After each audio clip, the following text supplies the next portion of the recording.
দর্শক, অনেক আলোচনা, অনেক উত্তেজনা, অনেক জলঘোলা সব কিছু পেরিয়ে অবশেষে আইসিসি সত্যি সত্যি সিদ্ধান্ত নিয়ে ফেলেছে বাংলাদেশ বিশ্বকাপ থেকে বাদ। এতদিন বাংলাদেশ বলে এসেছে যে বাংলাদেশ ভারতে মানে শ্রীলঙ্কায় ছাড়া বিশ্বকাপ খেলবে না। এবারে আইসিসি সিদ্ধান্ত নিয়েছে বিশ্বকাপ থেকে বাংলাদেশ বাদ এবং সেই জায়গায় স্কটল্যান্ড খেলবে এবারের বিশ্বকাপে। তাতে করে বাংলাদেশের ক্রিকেট গোল্লায় যাক, বাংলাদেশের ক্রিকেট ধ্বংস হয়ে যাক, বাংলাদেশের ক্রিকেটের কিছুই না থাকুক, তাতে কিছুই যায় আসে না সরকারের। কারণ গতকালকে আমাদের ক্রীড়া উপদেষ্টা তিনি সাফ জানিয়ে দিয়েছেন এই বাংলাদেশ যে বিশ্বকাপ খেলবে না, না খেলার যে সিদ্ধান্ত, এই সিদ্ধান্তটা ক্রিকেট বোর্ডের না, এই সিদ্ধান্তটা সরকারের। যেহেতু সরকার ক্রিকেট বোর্ডে হস্তক্ষেপ করেছে, সেহেতু এবার দেখার বিষয় যে বাংলাদেশের ক্রিকেটের উপরে আইসিসির খড়গ নেমে আসে কিনা, এবং সেটা আসার সম্ভাবনা প্রচণ্ড, সেরকম গুঞ্জন শোনা যাচ্ছে বিভিন্ন দিকে। আজকে আইসিসি থেকে কি জানানো হলো, ক্রিকেটকে কিভাবে পরিকল্পিতভাবে ধ্বংস করে দেয়া হলো, ক্রীড়া উপদেষ্টা এর আগে ক্রিকেট নিয়ে কি মন্তব্য করেছিলেন, তারই জের ধরে ক্রিকেটের আজকে এই অবস্থা কিনা, বাংলাদেশের ক্রিকেট নিয়ে ওদিকে কুমারা সাঙ্গাকারা শ্রীলঙ্কান কিংবদন্তি ক্রিকেটার, তিনি যখন বলছেন বাংলাদেশ খুবই একটা ভুল সিদ্ধান্ত নিয়েছে, এতে করে যেটা হবে সেটা হচ্ছে ভারত আর বাংলাদেশের সঙ্গে খেলবে না এবং ভারত চেষ্টা করবে বাংলাদেশ যেন আইসিসিতে কোণঠাসা হয়ে পড়ে। এরকম মুহূর্তে বাংলাদেশের অন্যতম সেরা ক্রীড়া সংগঠক সৈয়দ আশরাফুল ইসলাম তিনি কি বলছেন, আসিফ নজরুল কি বলেছিলেন, সার্বিক অবস্থা কি দাঁড়াচ্ছে, সেগুলো একটু বুঝে ওঠার চেষ্টা করবে এই ভিডিওতে। থাকবেন পলিটিক্স টিভির নিয়মিত আয়োজনে।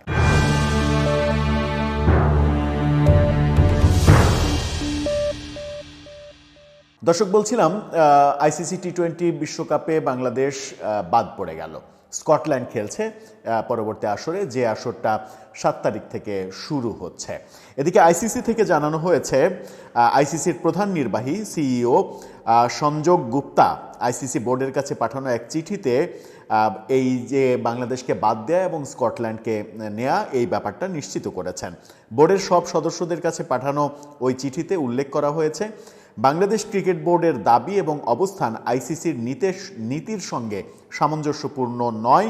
যেহেতু বিসিবি আইসিসি বোর্ডের সিদ্ধান্ত মেনে নেয়নি, তাই এই মেগা ইভেন্টে বাংলাদেশের পরিবর্তে অন্য একটি দেশকে আমন্ত্রণ জানানো ছাড়া কোনো বিকল্প নেই আইসিসির হাতে।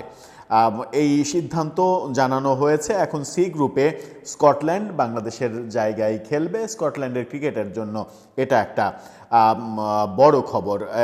বাংলাদেশের এই ক্রিকেটের অবস্থা নিয়ে বাংলাদেশের গণমাধ্যমের খবর তো রয়েছে। বাংলাদেশের গণমাধ্যম একটা গণমাধ্যমের শিরোনাম দেখায়, ইত্তেফাকের শিরোনামটা আপনারা দেখে নিতে পারেন। সেখানে বলছে বিশ্বকাপ থেকে বাদ বাংলাদেশ, স্কটল্যান্ডকে নিল আইসিসি।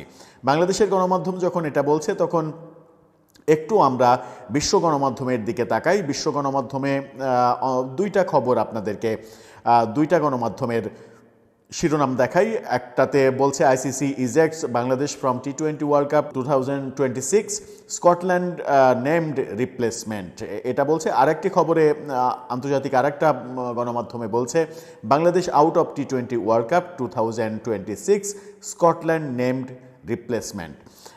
এই খবরগুলো যখন আসছে তখন বাংলাদেশের অন্যতম ক্রীড়া সংগঠক এবং বাংলাদেশের ক্রিকেট বোর্ডের এক সময়ের সেক্রেটারি এবং এসিসির দায়িত্বে ছিলেন যিনি, সৈয়দ আশরাফ, তিনি যে মন্তব্যটা করেছেন সেই মন্তব্যটা খুবই গুরুত্বপূর্ণ বাংলাদেশের ক্রিকেটের জন্য। তার এই কথার পরে আমরা মূল আলোচনায় যাব যে আসিফ নজরুল আমাদের ক্রীড়া উপদেষ্টা তিনি ক্রিকেট নিয়ে কি বলেছিলেন। সৈয়দ আশরাফ কি বলছেন তাকে নিয়ে শিরোনামটা দেখে নিন। তিনি বলছেন ক্রিকেটের যুদ্ধে ভয়াবহভাবে হেরে গেছে, অর্থাৎ বাংলাদেশ ক্রিকেট কূটনীতিতে হেরে গেছে।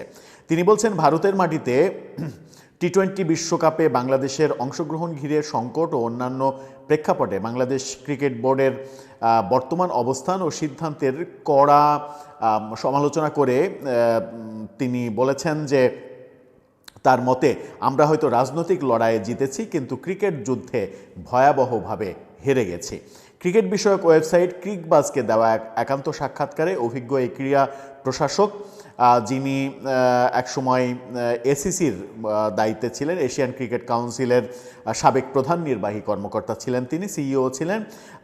তিনি ক্রিকেটবাজকে বলেছেন যে নিরাপত্তাজনিত কারণে ভারতে খেলতে অস্বীকৃতি জানিয়ে বাংলাদেশ যে অনড় অবস্থান নিয়েছে তা আরও কৌশলীভাবে সামাল দেয়া যেত। তার ভাষায়, এই সিদ্ধান্ত বাংলাদেশের ক্রিকেটকে আন্তর্জাতিক অঙ্গনে বিচ্ছিন্ন করে ফেলার ঝুঁকি তৈরি করছে। এ প্রসঙ্গে সৈয়দ আশরাফুল হক বলেছেন, দুর্ভাগ্যজনকভাবে বর্তমান বোর্ড এমন একটি সরকারের সিদ্ধান্তের প্রতি পুরোপুরি নতি স্বীকার করেছে যে সরকার কয়েক সপ্তাহ পর আর থাকবে না, কিন্তু এই সিদ্ধান্তের ক্ষত বহুদিন থাকবে।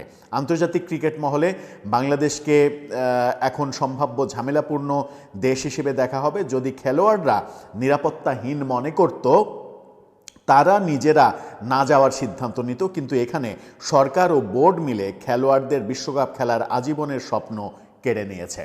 অর্থাৎ যাদের নিরাপত্তা শঙ্কা হবার কথা সেই খেলোয়াড়রা যদি মতামত দিত যে আমাদের নিরাপত্তা শঙ্কা, সেইটা হলে হতে পারত, কিন্তু সরকার বোর্ডের মধ্যে ঢুকে এটা যে কাজটা করেছে তাতে ক্রিকেটের একটা দীর্ঘমেয়াদী ক্ষতি হবে। এবং খেলোয়াড়দের ব্যাপারে ইন্টারেস্টিং একটা তথ্য আপনাদেরকে জানিয়ে রাখি আসিফ নজরুলের মূল প্রসঙ্গে যাওয়ার আগে। গতকালকে খেলোয়াড়দের সঙ্গে এই আসিফ নজরুল এবং বোর্ড সভাপতি তারা বৈঠক করেছেন। বৈঠক করার পরে যে খবরটা এসেছে সেই খবরটা হচ্ছে, আসিফ নজরুল সাংবাদিক সম্মেলনে বলেছেন যে সিদ্ধান্ত ফাইনাল, আমরা খেলছি না। কিন্তু not out Noman, content creator, sports journalist Noman, তিনি তার কন্টেন্টে বলেছেন যে অন্তত 5 জন ক্রিকেটারের সঙ্গে তার কথা হয়েছে। ক্রিকেটারদের আসিফ নজরুল বলেছেন যে এই পরিস্থিতি, সরকারের সিদ্ধান্ত হচ্ছে ভারতে খেলতে যাওয়া যাবে না, এখন তোমরা তোমাদের কথা বলো। এভাবে ক্রিকেটারদের কাছে জানতে চাওয়া হয়েছে। অর্থাৎ তিনি আগে সিদ্ধান্ত জানিয়ে দিয়েছেন, সরকারের সিদ্ধান্ত হচ্ছে এটা, এখন তোমরা তোমাদের মতামত থাকলে বলো। কি এখন খেলোয়াড়দের কার ঘাড়ে কয়টা মাথা যে তখন বলবে আসিফ নজরুল আপনার এই সিদ্ধান্ত আমরা মানি না, তাহলে কি অবস্থা হবে সেটা তো ওই এক মানে অখাদ্য কুখাদ্য পরিচালকের বিরুদ্ধে ক্রিকেটাররা যখন অবস্থান নিল, ক্রিকেট বয়কট করার সিদ্ধান্ত নিল, তখন যেভাবে ক্রিকেটারদের উপরে মব লেলিয়ে দেওয়া হয়েছিল সেই দৃশ্য তো আমরা ভুলিনি। এবার আসি আসল প্রসঙ্গে। ক্রিকেটকে কি দীর্ঘমেয়াদী পরিকল্পনায় ধ্বংস করা হয়েছে? কারণ একটা প্রশ্ন উঠেছে, 2টা ভিডিও সামাজিক যোগাযোগ মাধ্যমে রীতিমতো ঘুরছে, তার মধ্যে একটা ভিডিও আপনাদেরকে দেখাতে চাই, আরেকটা ভিডিও দেখাতে চাই না।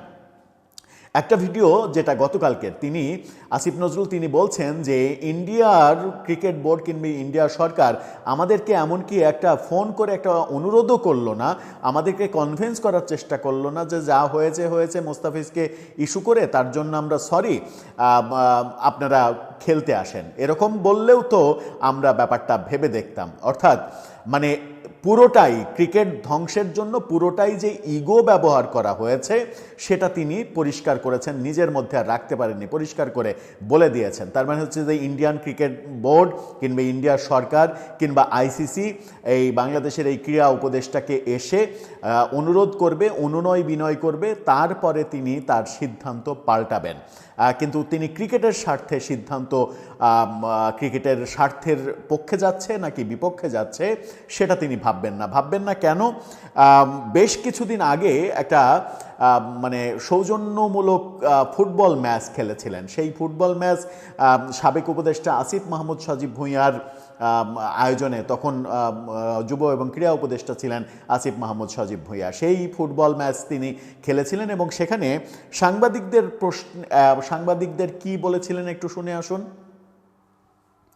এই যে তিনি বলছেন যে ফুটবলই আমাদের মূল খেলা, পার্শ্ববর্তী একটা দেশের স্বার্থ রক্ষার জন্য কিংবা পার্শ্ববর্তী একটা দেশের তাদের কথাই নেচে তাদের স্বার্থ উদ্ধারের জন্য আমরা অহেতুক ক্রিকেটকে বেশি গুরুত্ব দিয়ে ফেলেছি। এই হচ্ছে তার ভাষ্য।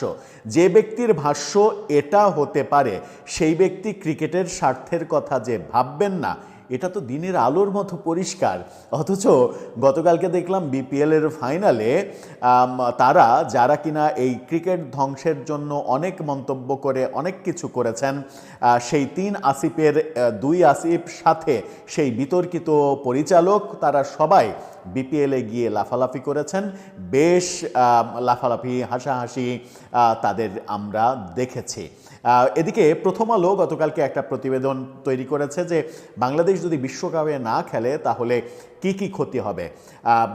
আর্থিক ক্ষতি যে পরিমাণ হবে, প্রথম আলো যেটা বলছে সেটা হিসাব করলে এই একটা বিশ্বকাপ না খেলার জন্যই অন্তত 500 কোটি টাকার বেশি ক্ষতি হবে বাংলাদেশ ক্রিকেট বোর্ডের।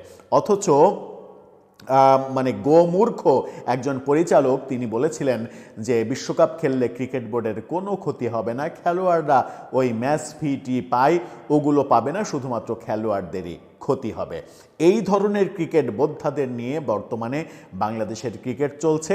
আর একটা কথা বলেই শেষ করব, সেটা হচ্ছে ক্রিকেটারদের সঙ্গে আসিফ নজরুল কি বলেছিলেন এই তথ্য ফাঁস করে দিয়েছেন স্পোর্টস সাংবাদিক নোমান, যার নট আউট নোমান নামে ইউটিউব চ্যানেল আছে। সেখানে তিনি বলেছেন যে আসিফ নজরুল ক্রিকেটারদের নাকি বলেছেন যে আমরা আর আছি মাত্র কয়েকদিন, এই কয়েকদিনের মধ্যে আর এটার সমাধান হবে না, এটা দুই দেশের আন্তঃসম্পর্কের ব্যাপার।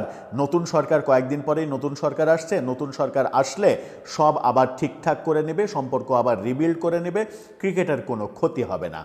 এই কথা নাকি ক্রিকেটারদের তিনি বলেছেন। যদি এই কথা তিনি ক্রিকেটারদের বলে থাকেন তাহলে তিনি নিশ্চিত যে বর্তমান সরকারের আমলে তিনি যে সিদ্ধান্ত নিচ্ছেন সেটা ক্রিকেট ধ্বংসের জন্য যথেষ্ট। যে কথাটা সৈয়দ আশরাফুল হক, ক্রিকেট সংগঠক এবং বাংলাদেশের অন্যতম সেরা ক্রিকেট সংগঠক, তিনি কিন্তু ঠিকই বুঝতে পেরেছেন যে বর্তমান ক্রিকেট বোর্ড এমন একটা সরকারের দ্বারা নৃত্যকলা করা শুরু করলো, এমন একটা সরকারের দ্বারা প্রভাবিত হলো যে সরকারের মেয়াদটা মাত্র ফেব্রুয়ারির 12 তারিখ পর্যন্ত। এই সরকারের অধীনে আবার এরকম সিদ্ধান্তও হয়ে যাচ্ছে যে আইপিএলের সম্প্রচার বন্ধ করে দিচ্ছে সরকার। এরকম যখন আইপিএল হবে মার্চ এপ্রিলে, সেই সময় এই সরকারের ক্ষমতাই থাকার কথা নয়, অথচ সেরকম বক্তব্যও আমরা তাদের কাছ থেকে শুনেছি। এখন সৈয়দ আশরাফুল হক যে ভাবনাটা একজন ক্রিকেট সংগঠক হিসেবে ভাবতে পারলেন, সেই ভাবনাটা সরকার কেন ভাবতে পারল না?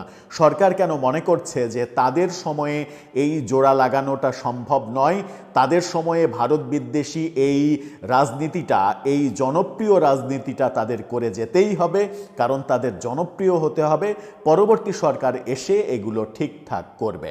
ব্যাপারটা কি সেদিকেই এগোচ্ছে। আর পরবর্তী সরকার যখন আসবে তখন যে ক্ল্যাশটা লাগানো হলো আইসিসির সঙ্গে এবং প্রচণ্ড প্রতাপশালী ভারতের সঙ্গে, যে ভারত এখন আইসিসির প্রায় 80% রেভিনিউ নিয়ে নেয়, কারণ হচ্ছে আইসিসির প্রায় 100% রেভিনিউ আসে হচ্ছে ভারতের কল্যাণে, সমস্ত বাণিজ্য নির্ভর করে ভারতের ওপরে।